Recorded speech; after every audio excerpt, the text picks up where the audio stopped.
Okay. Sorry about that. Thanks for your patience. Welcome everyone to Chapter and Verse. My name is Susanna Kittredge, and I'm a member of the Jamaica Pond Poets. We sponsor the Chapter and Verse reading series, which is now in its 28th year. Even though we are primarily poets, we do have both poetry and prose writers in the series, and we have a mix of poetry and prose for you tonight. This year, we are having most of our readings back in the Loring Greeno house. I've got my Loring Greeno background here, a historic house in Jamaica Plain. We decided that just for January and February, we'd go back to the Zoom format that we were using during the pandemic, both to avoid some of the weather-related problems we have at this time of year, and also so we could get some people who aren't immediately in the vicinity. Let's see, Jamaica Pond Poets buys a book from each reader and donates it to the Jamaica Plain branch of the Boston Public Library. At some point, I think Sandy's story, so the only thing we use the chat for is Sandy's story is going to put the info in the chat about where you can buy the readers' books. Tonight, we're going to have Susan Donnelly, Jim Nichols, and Melissa Peters. And I'm going to go ahead and get started and introduce Susan. Susan Donnelly's newest poetry collection is The Maureen Papers and Other Poems. Its title poem sequence was a 2019 co-winner of the Samuel Washington Allen Award from the New England Poetry Club. The author of Capture the Flag, Transit, Eve Names the Animals, and 6 chapbooks, Susan has published in The New Yorker, Poetry, Agni, Prairie Schooner, and in many other journals, anthologies, textbooks, and online. Her poetry was recently included in an anthology, Poets Meet Politics, chosen from a 2022 competition sponsored by Hungry Hill Writing of Cork, Ireland. Other new work is forthcoming in Poetry East, US Catholic, and Main Street Rag. Susan teaches poetry classes from her home in Arlington, Massachusetts. Please welcome Susan. You can go ahead and unmute yourself. Oops. Thank you very much, all the organizers of this, Dorothy and Sandy and Susanna and anybody else involved in this very good series. I've read it before in person, and I'm very happy to be able to do this now. And interested in listening to the other readers tonight. Well, we're in January, and thinking about January, I was thinking of how it's named after the Roman god who was always pictured with 2 faces, one looking forward into the future, one looking back. And I like that image. I guess Janus also stood for doorways or entering things and new ventures. And I've always kind of liked January, possibly because I dislike Christmas a lot of the time, and was kind of glad to be in a kind of more open space again. So I wrote some years ago a poem called January, which I'll begin with. And my writing this tonight will be dealing with looking back in the past, memory, which I often write about, but also about looking into the world around us now. And in both cases, asking the question, as all writers must ask, am I presuming by writing about these great enormous griefs or troubles or issues in other people's lives or in the world's lives, like war or violence or injustice? And I try to answer that in the course of this reading. Maybe I don't, maybe I do, but I'll give you examples of it. Anyway, I will start with my poem January, which I happen to like as a poem, and I've never even tried to publish it, but I thought if I were ever doing a broadside, I probably would choose this poem for it. Remember, Janus is the god looking in both directions. January.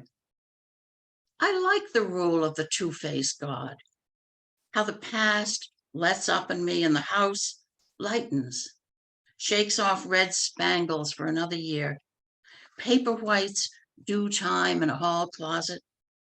The future widens, snow slides from a branch, and the branch rises. And this poem is called A Morning Person. And I'm going to quote in it from the famous haiku by the Japanese poet Basho, which goes, and I'm sure many of you know this, though I'm in Kyoto, when the cuckoo sings, I long for Kyoto. To me, that is such a beautiful poem of nostalgia for the present. And I will be quoting that in this poem, but in a somewhat upside down way. I found myself, whether it's age or whatever, often reading essays and poetry in the first thing in the morning and finding myself starting to cry.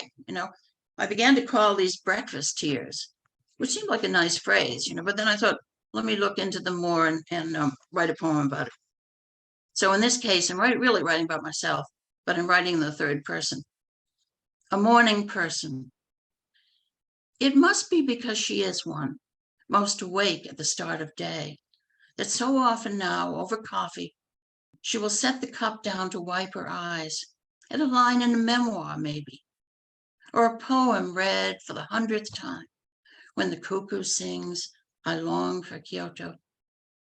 A photo may cause it, of a child whom everyone will remember forever, or a survivor somewhere, standing on rubble. Yet breakfast tears are not always sadness.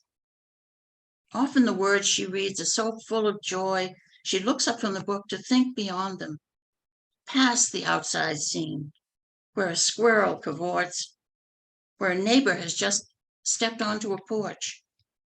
Though I'm in Kyoto.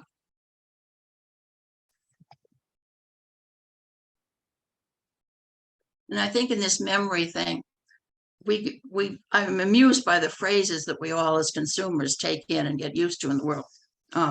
This poem is called Memory Foam.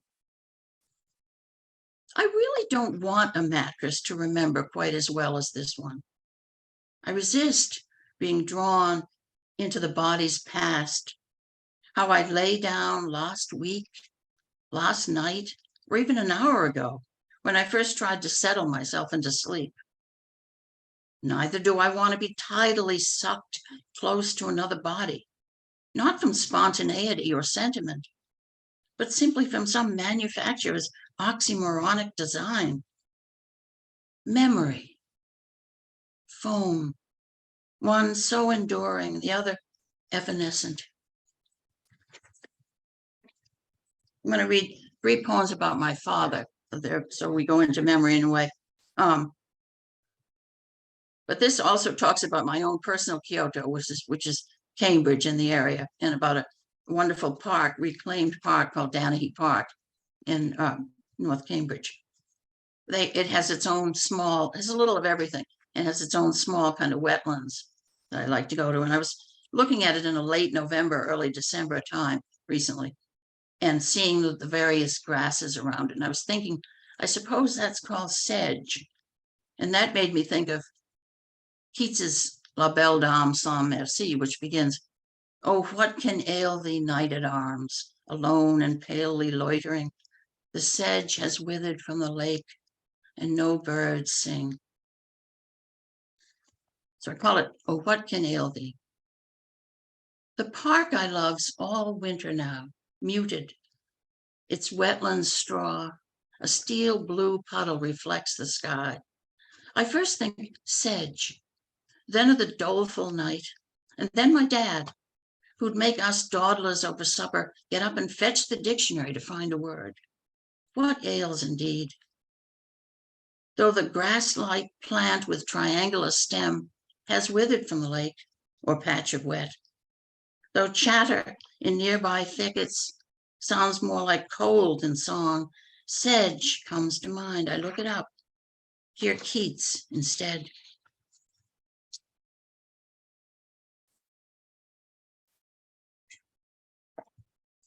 Another picture of my father was, I come from a very large extended family. On my mother's side, there were 9 children in that family, and there are 40 first cousins and so forth. And my grandfather, whom we call Papa, was a real pater familias of this large family. He had 6 daughters, and they're all married, so he had 6 sons-in-law, with whom each of whom he had a sort of special kind of relationship. He was that kind of person. And my dad, who was a doctor, and it wasn't the field he was in, but my dad would talk with Papa often about theater. He loved theater. And Papa would put aside the theater section of the Times because Papa took all the papers, you know, and there were many papers in Boston at that time, many more than now. So Papa died suddenly of a heart attack in his early 80s. And that was a seismic event for the family, as you can imagine. This poem is called Son-in-Law, and it's my dad's reaction to that. When Papa died, my father said, "The captains and the kings depart." Later that night, I heard him crashing and cursing, storming around the kitchen, heard a lamp fall. I didn't know much Kipling, but it fit. Then my father, half sobbing, climbed the stairs, and for a long while, I heard him murmuring to my mother in their room. When Papa died, the undertakers wove rosary beads around his fingers. He was waked at the end of his long living room where we'd scatter Sunday funny papers, Prince Valiant, Brenda Starr, and Joe Palooka. "He's not the rosary type," my father said. The priest came in, dropped to his knees, so everyone else did too, and rattled off a sorrowful mystery. Papa lay calm in that pinstripe suit from which you'd draw peppermint lifesavers, his fingers now so strange and stiff, it didn't matter what they held. "It's just not him," my father said.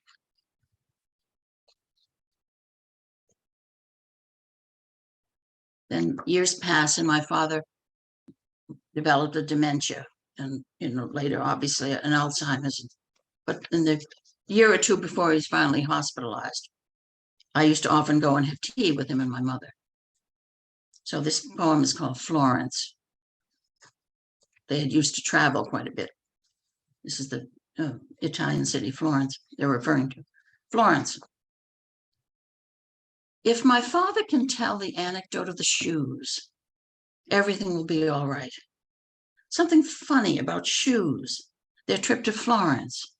So he smiles obligingly, ducks his head in the bashful way his great-grandson inherits. My mother stirs his tea for him since he's forgotten. The story balances on her lips. The desk clerk, Dad, remember? That word, we keep saying it. We try so hard not to. He suddenly speaks, "My good shoes, they were broken." She looks over at me in triumph. I smile there stolidly, willing the story forth. Then it's 5 years later, my father's a wooden man in a nursing home. And the Florence trip she and I planned becomes, as she weakens, a few days in the White Mountains. Then maybe just one night, finally, an afternoon in Concord, and our short, slow walk next morning, such a treat to be with you, on wind-driven Castle Island in South Boston, where she was born. My word-loving father never could get through the anecdote of the shoes, though he did say Giorgio at one point, looking up like a child at his wife, who responded, "Yes, darling, good for you. I'd forgotten his name."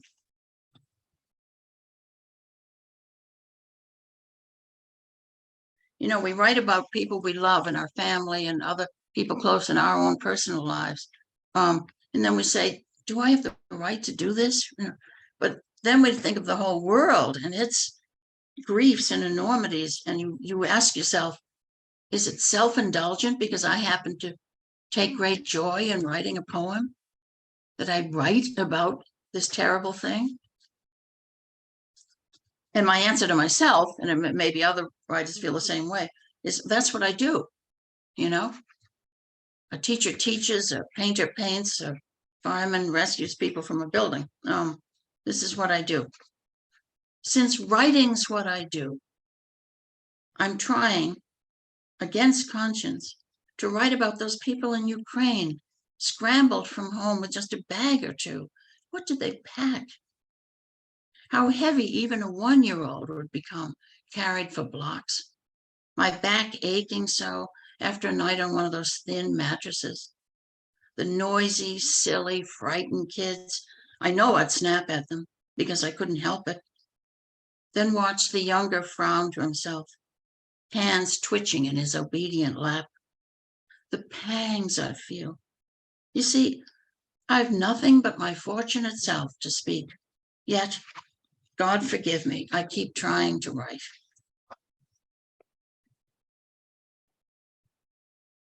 Michigan open carry. I don't know much, but I know one thing, that 6 black men in combat gear carrying semi-automatic rifles would never be seen standing unopposed at the closed door of a governor's office in a Capitol building for hours to prove their point or principle. I'm one white woman and I don't know much, but I'd bet my life on that declaration and feel perfectly safe.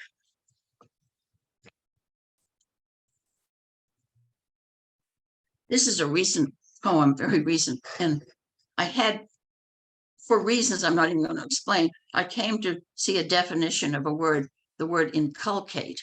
I guess it was online or something.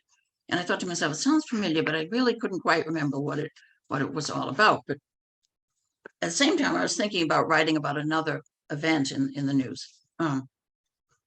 So this is called inculcate, and its definition was to instill by persistent instruction, from the Latin calc, heel, calcare, to tread.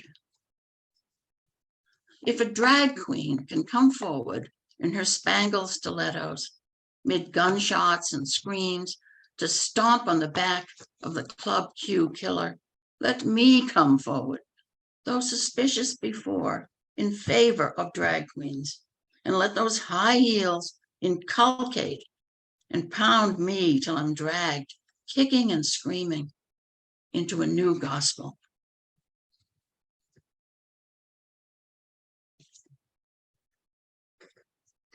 I think we often we're challenged to think more broadly, as we all are a lot today. I now return to my own family, but it's the same kind of thing in a way. A member of my family, my brother, is dealing very courageously and with a lot of spirit with a very serious form of cancer, and this has gone on for over a year. And he deals with it with his own spirit. He's getting immunotherapy, I guess, and he does his own thing regardless of all the strain and the many tests and meetings and stuff that has to go on. In this poem, he is actually getting an infusion at Dana-Farber Cancer Institute, but he's talking on the phone at the same time to me, because he called me. The first part of this poem, the first stanza, I'm talking about what he's saying. And then in the middle, he suddenly talks to the nurse that comes along. And from then on, he is talking. So I'll read it that way again. Bells and whistles. They go off when his first infusion is over, interrupting the story he's been telling me on the phone. He keeps talking over the noise with an urgent insight about people's goodness, their kindness. When there's so much going on in their own lives, you'd think they couldn't see yours, but they do. They reach out. Hi, Sandy, how are you? I'm just talking with my sister. I'll have to break this off, Sue. Sandy's setting up another dose. But what I was getting at is, nobody has to look all over for miracles. They're everywhere. I've learned that. Anyway, gotta go. I'll call you when I'm driving home. Don't worry, it's a speakerphone.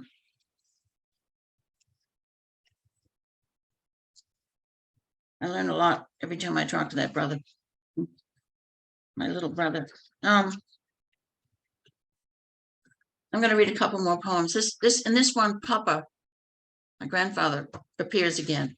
I went to New York to live and have adventures right after college, and Papa visited me there, and it happened to be the winter he died. This is called, it's a prose poem. So I'll read it kind of that way, I think.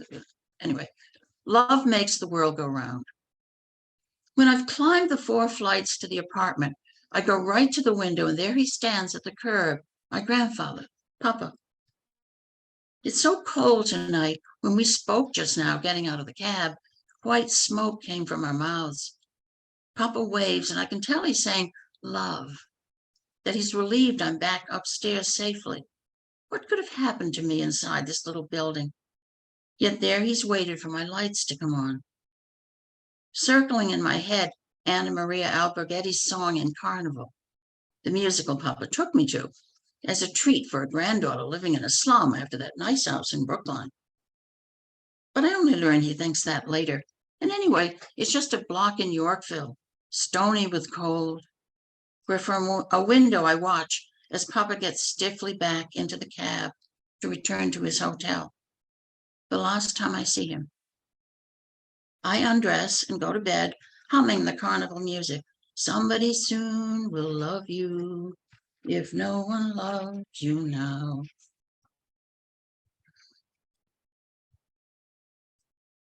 And I started with breakfast time, and my last poem is from a little chapbook I wrote called The Finding Day. And it's called On Waking to Irrational Happiness. It seems it's sleep, sun, and just planning what I'll put on. The work I'll sit down to by, let's say, 9:30. The way coffee will warm the rooms, and I'll hear the child upstairs chattering down the walk on his way to school. A kind of temporary mercy, worked out overnight, despite the press of facts, despite myself, lets me get up happy. Thank you very much. Thanks for listening.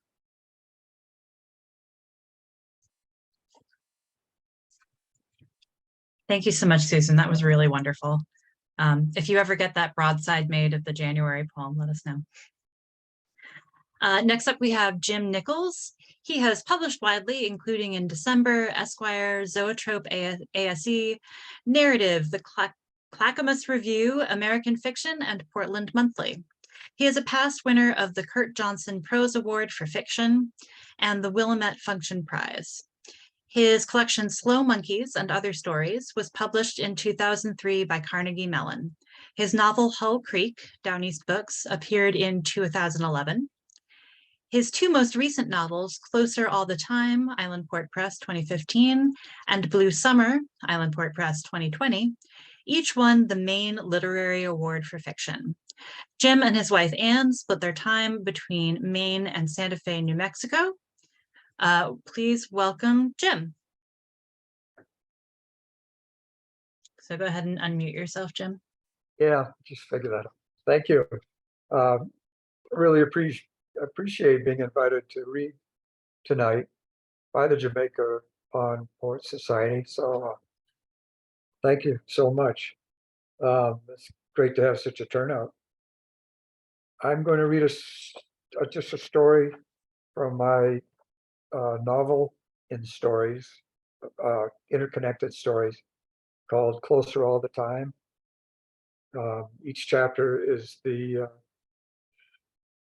title of each chapter is the name of the main character in the story. This one is called Ted. The summer Ted Soul turned 8, a family of Russians came to Baxter, moving into the farmhouse on the other side of the big hayfield. They kept to themselves, and all Ted knew about them after a month was that somebody over there played the piano. When the wind was right, he could just hear it from his window, delicate as a memory. Lying in bed, listening, he would imagine them gathered around as their father played. There were supposed to be 2 kids, according to his mother, and Ted wondered if they would become his friends. There was something wrong with him that made it hard to make friends. He was generally ignored at school unless somebody like Arnold Stimson decided to push him around, but maybe these kids, being from another country, would see him differently. One morning early in August, he finally saw them. They were in the hayfield, a girl and a smaller boy running and stooping. He dug his binoculars out from under his mattress, but still couldn't tell what they were up to. Finally, He pulled on his clothes and ran downstairs and out to the field. He halted a respectful distance away, looking down at his sneakers when the Russian girl glanced over. The blueberry plants were dry and dusty, and he heard them crackling as the girl walked up, and then he saw her saddle shoes. "Look at me," the girl said. "What's your name?" "Ted," he managed to say, but he still couldn't look. "My name is Nadia Myachin," she said proudly, "and that's my stupid brother, Gregor." "Shut up, Nadia." The boy was on his hands and knees, staring. "Why won't you look at me?" Nadia said. Ted finally glanced up. She was beautiful, with high cheekbones, bright blue eyes, and golden hair that fell over her shoulders. The silence grew between them until finally he said, "I live right over there." "Yes, of course," Nadia said. "What are you guys doing?" Gregor was patting the bushes with one hand, then the other. "Looking for grasshoppers," Nadia said. She explained that the grasshoppers were for their pet bird, Yuri. They had found him with an injured wing, and their father had let them keep him, but they'd had to promise he would have plenty to eat. Ted was impressed about the bird, but disappointed with the way they talked. He'd imagined them sounding like Ilya Kuryakin on The Man from U.N.C.L.E., but he was happy when Nadia asked if he wanted to help, and for the next few minutes, he stuck close to her side, moving through the blueberry bushes, grabbing the squirmy grasshoppers, carefully lifting the punctured lid on a coffee can and dropping them in. And he was thrilled to be asked to their house to help feed Yuri. It didn't even bother him that Nadia won the race back. It upset Gregor, though. He ran stubbornly and cried when he couldn't catch up. Mr. Myachin welcomed Ted with a satisfyingly thick accent. He was big and red-faced. His wife was slender and quiet. Yuri, it turned out, lived in a jungle of potted plants on top of their piano. He liked the music, Nadia said. She put a grasshopper down and Yuri hopped out and gulped it. Nadia wouldn't let anyone else feed him. "You had to aim the grasshoppers just right," she said, "or they'd jump off the piano and run all over the house." Gregor growled at this, but still handed Nadia the grasshoppers one at a time.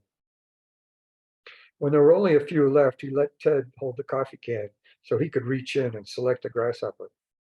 Yuri ate all the grasshoppers and then hopped back behind the plants. Ted followed Nadia and Gregor into the kitchen, where Mr. Myachin smiled at them and said, "Show hands." Ted watched Nadia and Gregor open their hands and then did so himself. There were brown stains on all their palms.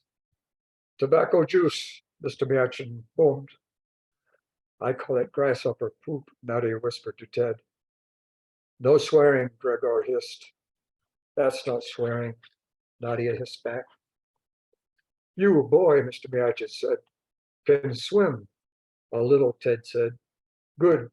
Come and swim. Wash away tobacco juice." Nadia and Gregor cheered and said, "Come on," to Ted. They ran upstairs and Nadia darted into her bedroom and shut the door. Gregor took Ted into his bedroom and gave him a red bathing suit from his dresser. He took out a blue one for himself with a cartoon roadrunner emblazoned on the leg. Ted was impressed with the room's neatness. There was a world globe on Gregor's dresser and a map of Soviet Russia on the wall. They met Nadia back in the hallway and ran downstairs. "Where are we going?" Ted said. "The quarry," Nadia and Gregor shouted. Ted wasn't supposed to go to the quarry, but he figured it would be all right with Mr. Myachin along. He trailed them out of the house. Mr. Myachin walked with his shoulders back, swinging his arms. He led the way down the field to the bushes and through to the pine and birch wood and through the wood to the quarry. Mr. Myachin talked the whole way about what a great country America was, how lucky they were to live where you could have a big house and make a good living and go for a swim anytime you wanted, and nobody ever stopped you to ask what you were up to. It made Ted happy and proud, as if he'd had something to do with it. The path led to a rocky stretch of ground that ended in an outcropping over the flooded quarry. Carefully, they descended a steep trail to a flat ledge by the water. Mr. Myachin set the towels down and took off his shirt. His belly was big and white compared to his tanned arms, and dove in with a thunderclap of a splash. He swam out into the middle, blowing a stream of water high into the air like a whale. The children laughed and jumped in carefully, chins high, to keep their faces dry. The boys dog paddled, staying close to the ledge, but Nadia swam right out in a proud, stiff-necked crawl. After a while, Mr. Miachin caught hold of a rope that hung down from the cables that crisscrossed the top of the quarry. The rope was thick and had a thinner line attached that dragged in the water. Holding the thin rope in his teeth, Mr. Miachin swam back to the ledge, then climbed up to the outcropping, and after waving, ran off the edge of the rock, the rope in his hands. The rope jerked him into an arc out over the water where he let go and hung suspended, twisting slowly, before falling the rest of the way into the drink with another thunderous splash. Nadia, Gregor, and Ted cheered. My turn, Nadia said when Mr. Miachin pulled himself out. No, not for little kids, Mr. Miachin said. I'm not a little kid, Nadia said. You are a little kid one more year. Mr. Miachin was vigorously toweling himself up. Nadia sat down on the ledge with her chin in her hands. She stayed put when Ted and Gregor jumped in for a last swim. When Ted got home, he told his mother about the bird and the grasshoppers in the quarry, and she said, as long as there's a grown-up along. Okay, Ted said. Were they nice people? Yes, Ted said. They liked me, too. Ted went to visit several times over the next few weeks. Once he even stayed overnight, sleeping on a cot in Gregor's room, listening to Mr. Miachin play lively music on the piano. Ted still felt pretty lucky they moved to Baxter. Gregor was kind of a pill, and Nadia was 5 years older, but it still seemed like they were getting to be friends. He pictured them getting off the bus together and walking into school. It was nice, too, to feed Yuri and go swimming anytime he wanted. Mr. Miachin was always willing, and Mrs. Miachin would walk down and sit on the rocks if her husband was away. One day late in August, though, a day so hot that the tar road had gone soft, both Mr. and Mrs. Miachin decided to go into town to shop for a new car. They were going to Cousins Motors, they said, and the number would be by the phone just in case. And there was to be no swimming until they got back. Be good, Mr. Miachin said as they were leaving. It was a Saturday, and after feeding Yuri, the children settled down to the couch in the living room to watch cartoons. Ted didn't mind, it was just a delay, and Gregor loved cartoons almost as much as swimming anyway. But Nadia complained and fidgeted. Every time she moved, her skin made a sound like Scotch tape against the leather couch, and finally she said, "Ugh," and jumped up. She put her hands on her hips and said it was stupid to stay inside and boil, and she was perfectly capable of being the grown-up since she would be an 8th grader in the fall. You are not a grown-up, Gregor yelled, his eyes fixed on the television. Shut up, Nadia said. Grasshopper Greg. Ted knew that was supposed to mean Gregor had made tobacco juice in his pants. Nadia put her face down close to her brother's and laughed. Gregor crossed his arms and scowled at the TV, where a wily coyote had just run off a cliff. When he hit, there was a puff of smoke and the roadrunner beeped happily and zoomed off. All right, then, I'll call and ask permission, Nadia said. She marched into the kitchen and Ted heard her dial the rotary phone. Then he heard her say, "Oh, thank you, Father," in a very loud voice. She hung up the phone so that it dinged, came back into the living room. Mr. Miachin had told her it was all right this once, but they had to promise to mind Nadia and do everything she said. She switched off the TV and Gregor put on his blue Roadrunner bathing suit and loaned Ted the red one once again. Nadia met them downstairs with 3 towels slung over her shoulder.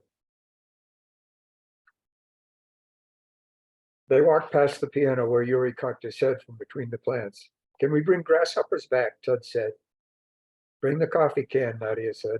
Ted grabbed the can off the top of the piano and they ran out of the house and followed Nadia as she skipped across the shaggy lawn to the path. Nadia could skip very fast, almost as if her feet didn't touch the ground, and the boys had to run hard to try and keep up. When Ted stopped to catch his breath, Gregor kept running slowly with his fists clenched. In the field, Nadia slowed to a walk. When the boys caught up, there were dozens of grasshoppers jumping around. They went single file along the path that led downhill to the quarry. The air cooled as they came out to the outcropping overlooking the water. Ted felt funny to be here alone, but Nadia dropped the towels and raised her arms in the air and said, "Ah." Then she walked out on the outcropping and put a hand on the heavy cabled rope that Mr. Miachin had left tied to a bush. I might just take a swing, she announced. Father said no, Gregor said. Nadia stuck out her tongue. Gregor picked up a rock and threw it as hard as he could against the wall of the quarry. Then he turned and started carefully down the rocky trail to the flat ledge. Ted followed, picking his way between the rock ledges. When he reached the bottom, he saw Nadia was still on the outcropping, holding the rope in one hand, leaning back against its weight. I'll tell, Gregor yelled. Go ahead, Grasshopper Greg. Nadia stuck her bottom out and snapped the edge of her bathing suit against her hip. She ran to the edge and skidded to a stop, teetering and grinned down at Gregor. But Gregor only crossed his arms and glared, so she backed away again, and this time ran right off the rock, jumping way out and falling, pulling the slack out of the rope.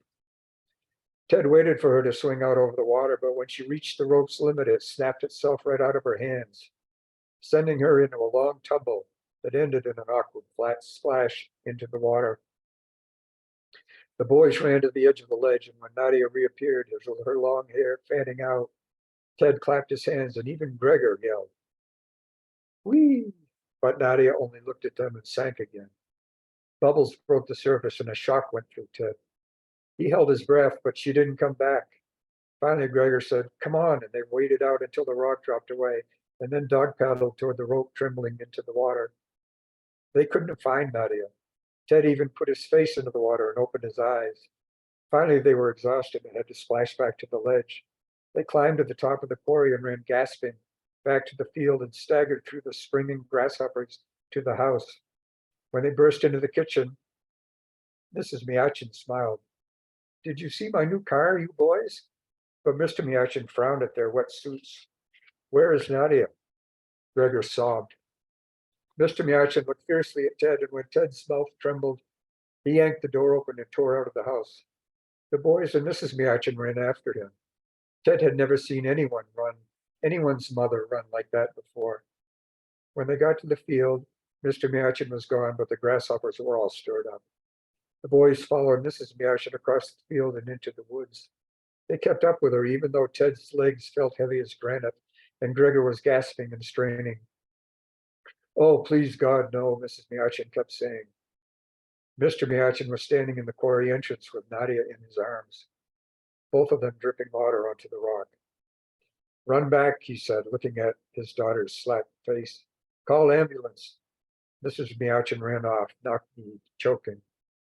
Mr. Miachin put Nadia down and knelt over her. He blew into her mouth, pushed on her thin chest.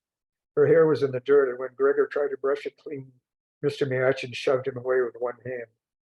Gregor fell backwards and started crying again.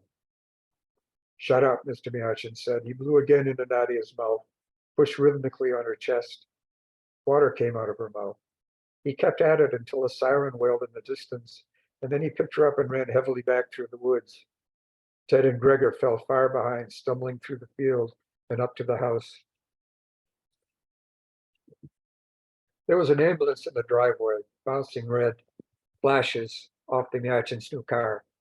Mrs. Miachin was looking into the ambulance with her hands clenched at her sides, and when the boys came up, she turned and said, "Gregor, you go to Teddy's house and wait there." Men were talking urgently inside the ambulance. Mrs. Miachin took an awkward step up then, and a man with a big pale mustache glanced in a stricken way at the two boys as he helped her inside. The man pulled the door shut and the ambulance zoomed off, flashing and beeping. Ted and Gregor looked at each other and started across the hayfield. It seemed to take forever. Grasshoppers springing up on both sides. Neither boy said anything the whole way.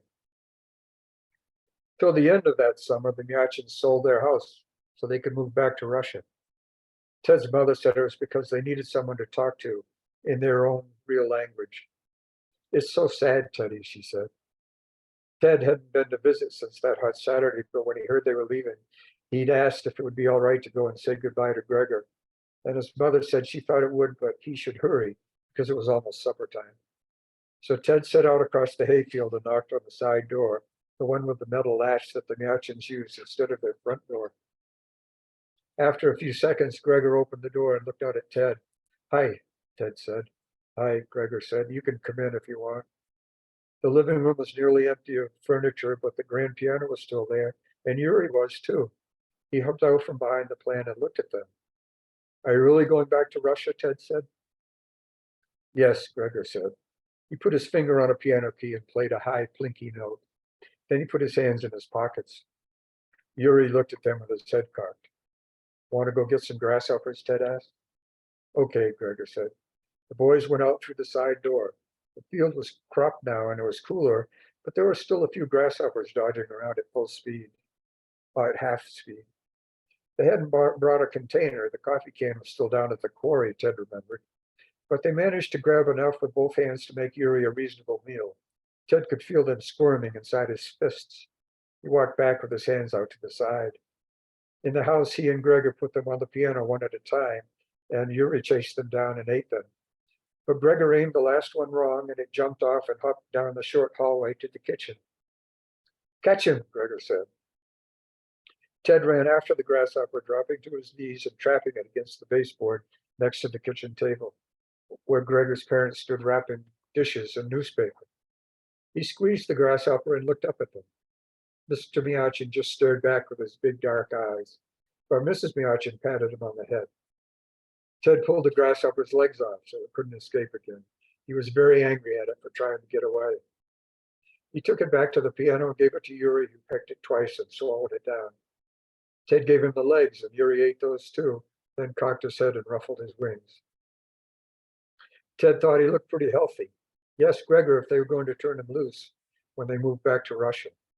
Gregor said they already had a couple of times, but Yuri kept coming back and tapping on the window. Really? Ted said. Yes, Gregor said. Mrs. Miachin came into the room, looking tired.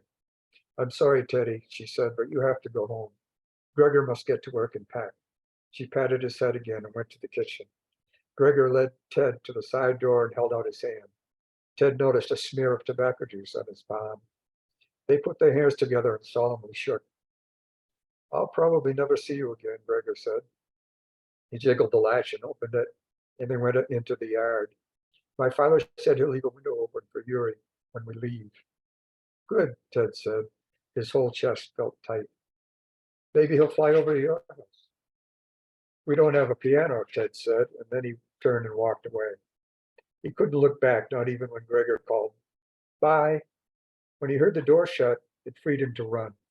He sprinted across the hayfield, trying to stomp on the grasshoppers. At home, he dodged past his mother and ran to his bedroom. When she tapped on his door, he said, Stay out, because he couldn't talk to anyone just then. In bed, he rolled onto his stomach. The sheet went wet against his face, and the breeze through the window made the sheet cool. He got the hiccups and held the pillow over his head until they went away.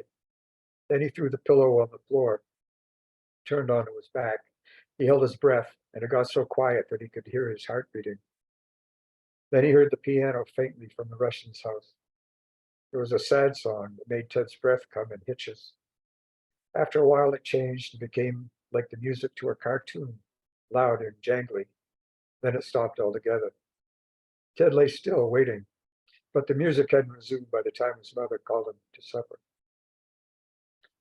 That was the last time Ted heard the piano. Some other people moved into the farmhouse that fall, and he never saw the Miachins again. But he never forgot them either. He remembered them whenever he looked at the farmhouse or thought about the quarry. He remembered when school began and he still didn't have any friends. And again when summer returned and he walked through the field and grasshoppers jumped out of his way. Oh, he never forgot them, not ever. Even 30 and 40 years later, after everything else that had happened in his life, Ted's soul would sometimes come slowly awake early in the morning and realize that he was holding his breath and listening, as if there might be music outside, or maybe even a beautiful girl saying, Look at me. That's the story. Thank you. Thank you, Jim. That was moving. Thank you very much. Next up, Melissa Peters is going to read. Melissa Peters' poems have appeared in literary and art journals, including Double Take, Denver Quarterly, Spoon River Poetry Review, Poetry Northwest, and Northwest Review. She received an MFA from New York University and works in New York City in the financial industry. Before moving to New York, she lived outside of Portland, Oregon. She was born and raised in Port Angeles in Washington on the Olympic Peninsula and has a lifelong love of hiking. She is currently completing 2 manuscripts entitled All Cities Are Fragile and Diligent Force. Please welcome Melissa Peters. Good evening, everyone. Can you hear me okay?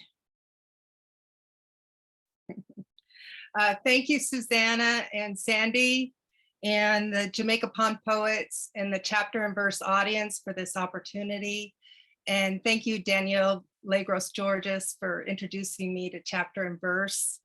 It's an honor to follow Susan Donnelly and Jim Nichols.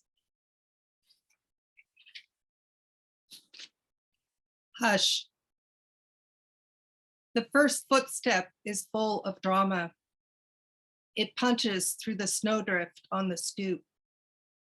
The blizzard replays its night loop of howling white phantasms that hurl themselves beyond any boundaries known to building or street. The next steps rearrange my morning commute. The ghosts of horses can be heard navigating before the invention of the engine. Snow obscures every straight edge. The storm's bluster is caught, stop action in the trees, each limb snow-driven. The walk is arduous. A shovel digs a shovel-wide path in front of a shop. We are open for business. White trees glow outside our windows. Computers boot up, snow as quiet as the transaction of money. And sorry everyone for beginning the year with a blizzard. This next poem was inspired by a phenomena many of you may have experienced during the lockdown. Bird watching. The birds return. The river travels back before the dirge of engines. Ducks swim in pairs beneath the pier without a trace of oil slick in their wakes. I pass a man wearing binoculars. Mockingbirds flit side to side, construct to construct, across the rooftop of a neighbor who escaped to a safer habitat. I forget the lyrics of the song. I wake up when I hear them sung by a bird who shakes the limbs of the tree outside my bedroom window. I forget the words. I forget so much, but not the feeling I felt. The woman steps out from where she was painted on russet paper. Something of her spirit, light, oil thinned with gasoline. Her dress is the color of sand with tiered hems in bold white strokes, lace as active as her mind. Head tilted, elbow propped in her hand, lip line as frank as her gaze. She coolly directs her binoculars at me, free to examine for herself.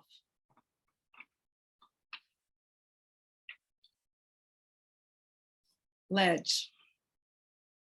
The fire truck turns on its electronic cue siren directly below my window. The siren spirals 4 flights, then cyclones into my apartment. It clouds the air above a dozen tilting heads of blush pink roses and a lone palm frond. The opposing stone horse rears back from the neighboring facade of its former stable. His eyes roll back white and I'm galloping off with the image of a dozen lunging horses, snorting in fear, the rafters above on fire. I'm reaching for a white blindfold to lead the first horse to safety, but it's only in this poem that a fire truck and a stone horse head leads to any sense I have chosen the right livelihood. The stone horse rolls its eyes, and yes, it's a false alarm. Snow collects in a cup of flipped ivy leaf. The first mourning dove arrives for courtship on my fire escape. And love in the time of pandemic. Your tour starts at the square where time stops. where 20 million pixels confront 20 million other pixels. Everything human is strange when there are no people. You drive a few blocks, even the trash refuses to billow, unwilling to share the same space or the same breath. The stone lions sigh and sleep the sleep of closed books. Your chassis dreams of 4 black stallions with red plumage pulling a red carriage. You tip your hat and come courting, all slings and arrows, tripping the light fantastic with the roses you have cultivated. Blaze, New Dawn, Lady of Shalott, Teasing Georgia, Carefree Wonder, the Candy Stripe Sentimental, and the Red Knockout. This next poem was written in a flurry, maybe even a frenzy, on a Friday night after a very tough week at work, and maybe make that a tough year.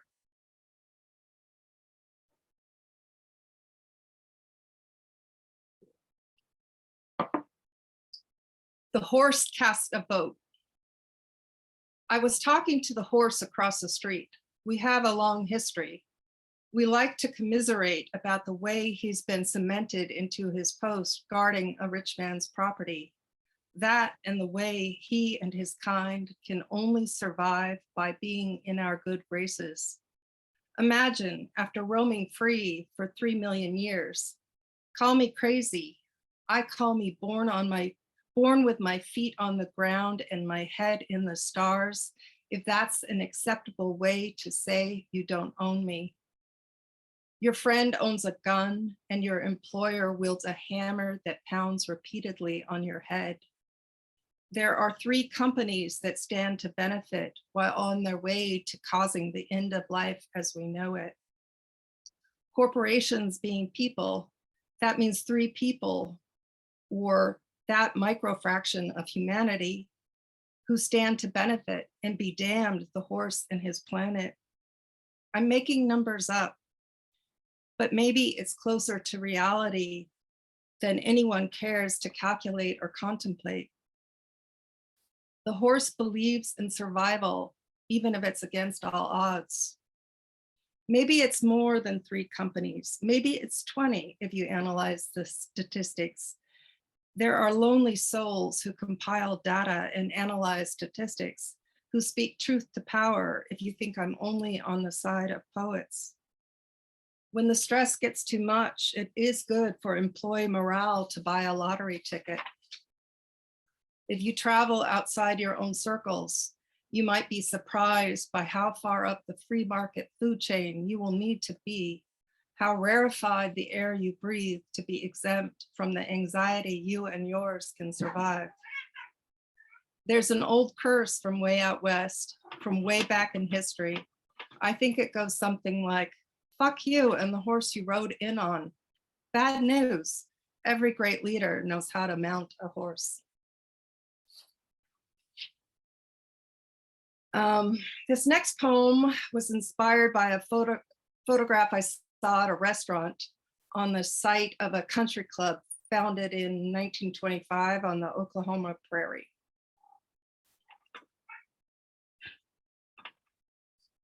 A former speakeasy. The woman rides side saddle. She flaunts a black engineer cap in her lone position at the table.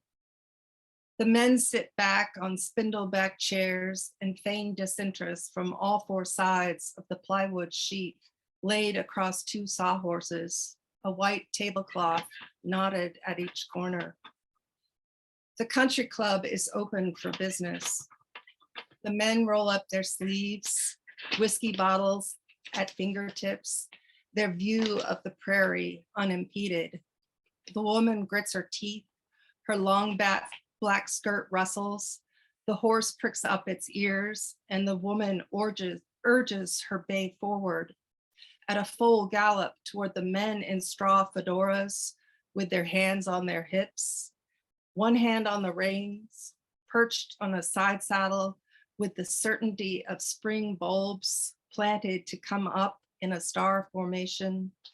She soars through the air, the horse easily clearing the table. The woman's gaze dead serious. She knows where the table ends. Piano showroom. There is a finite number of ways to walk to where I work. I navigate the square city blocks, dividing dormancy and commerce, while a man mindlessly sweeps the sidewalk before he opens shop. Mannequins ply their trades from display cases, being modern and headless. I don't want to deconstruct, but I'm also a product of parallel perspective jigsaws the blue sky ahead with competing schools of architecture. Sunlight strikes the gold dome of an octagonal cupola. It attacks the keys of ghost pianos with supernatural skill. 2,700 sheets of 23.5 karat gold, each hand applied by men who surely must have mastered the art, like shuffling a deck of cards. Gold is rare on Earth because it is rare in the universe. If I studied astrophysics, I might posit gold is created by a collision of dead stars, then call it a crowning achievement. One of the places where I worked had a collection of Currier and Ives prints in the basement. And when I wanted to get away, I'd go look at the prints. And this was one of my favorites. Hand-colored print. The canoe is gliding out of the picture. I am gliding into its frame of reference. Turning the corner, I turn every day. The pendulum swings from the clock behind me, dividing the room into sides. Trees tower over the canoe. The man paddles to keep his place in manifest destiny. He is confident in his fraction of light, having not yet been overtaken by the looming shadows of rock cliffs. I am not that confident. Steel girders provide skeletal support. Floors rise in ambition. Mathematical theories send competing trades in fractional seconds. Echo Lake is tinted a tranquil blue, gilded in its oval of contemplation. I feel a kind of peace, reminded of man's insignificance in the wilderness.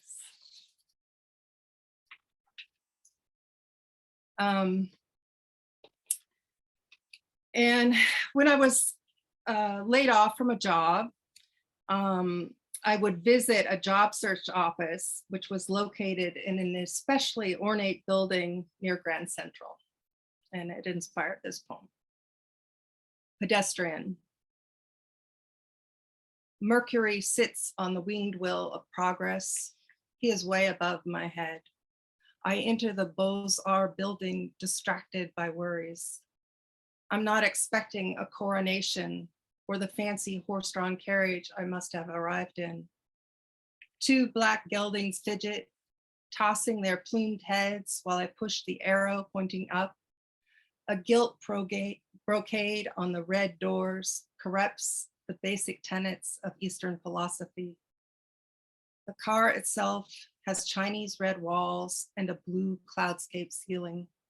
Car 1 races with car 4. Car 4 carries a team of hitmen sent by Lucky Luciano to murder the Capo di Capi on the 9th floor. Only little people pay taxes, plays on tape loop all the way down, quoting the Queen of Mean. Steam bellows from ghost locomotives as they exit the tunnels blasted out of bedrock. I nearly trip over my bound feet as I check my cell phone for messages. The goddess balances her beehive, grapevines, and wheat sheaves while she talks to Mercury. He lords it over me on my way out. I continue down the sidewalk, disoriented, disemployed, the crown heavy on my head as I pass through the time portal, past the squatters, past people living amid cows in a cow pasture.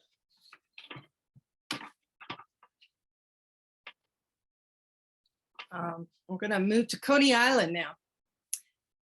Seaside Aquarium. You can rent the aquarium for an event. This party features thrashabilly and burlesque. Cocktails are served next to the stage. Revelers stop and lean over the railing of a central tank. A bass guitar rumbles louder than the surf. There's no sign of the sea, no sign of the siren. A shy green eel swims in a serpentine through seaweed and sonic reverberations at the bottom of the tank. It is festive, sailor, mermaid, and stripper. You'll want a memento.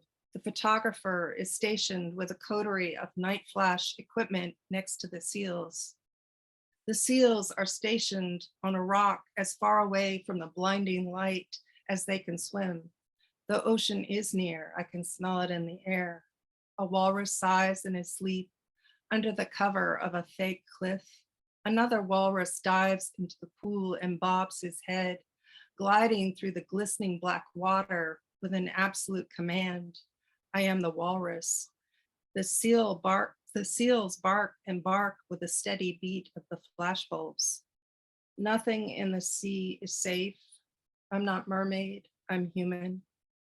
That summer's indelible photo graced every front page. The image burned into my retina, the pelican in its cape of crude. And these are the last two poems. Sidewalk Cafe. The man with silver hair parks his silver car and pulls a carrot out of his silver trunk. I'd like to pull a rabbit out of my hat. There are 4 white horse heads circled by white lines, then framed by white squares along the roof line of the opposite tavern. I'd like to jump on the back of that white horse and escape the life of a statue behind glass. The silver car has been replaced by the blue and white of traffic enforcement. The waiter nods his head in agreement. Check, please. And that's a shout out to White Horse Tavern and Dylan Thomas. I want to close with a poem inspired by a New Year's Eve celebration I was lucky enough to attend. It's called Impresario. I wouldn't want to miss the thrill of the chase, riding a steeplechase horse headlong over hedge and fence. That horse knows no obstacle. The mathematics scholar lines his room with books where Tilly maids once hung laundry. A Tilly face grins from a kitchen tile. From this rooftop, I am looking down at a Whistler nocturne. Black is the fundamental color of tonal harmony.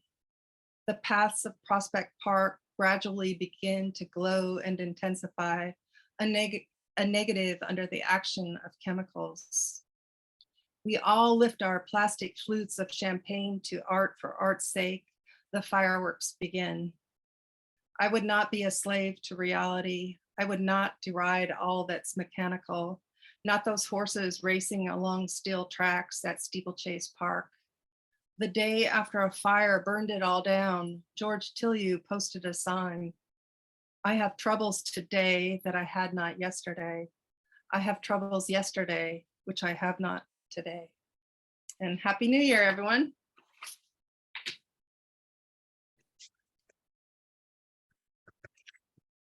Happy New Year.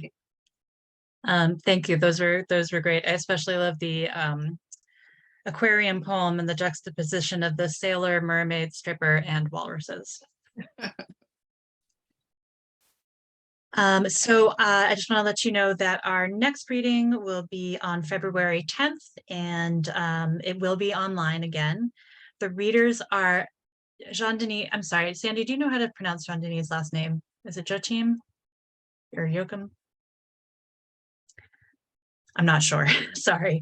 And Mark Soto and Alan Smith Soto. Alan is a member of the Jamaica Pond Poets and Mark is his brother. And they'll be reading with Jean-Denis. I also want to give a shout out to Sandy Story and Dorothy Deerfield, who do the bulk of the work for this reading series. This probably wouldn't happen without them. Thank you so much, guys. I'm going to stop the recording.